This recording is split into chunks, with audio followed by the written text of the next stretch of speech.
गप्प बसून चालणार नाही आणि चालतही नाही. अन्यायाविरुद्ध आवाज उठवलाच पाहिजे.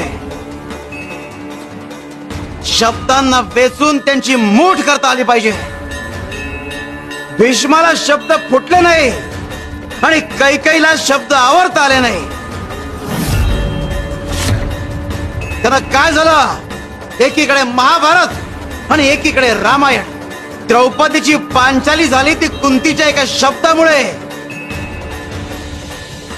शब्दांना फार महत्व असतं. खरंय स्वामी, शब्दांमुळे एखादा माणूस जवळचाही होऊ शकतो किंवा दुखावला जाऊन दूरचाही होऊ शकतो, शत्रू होऊ शकतो. कारण शब्द हे शस्त्रांसारखेच असतात, त्यात मोठी ताकद असते. स्वामी,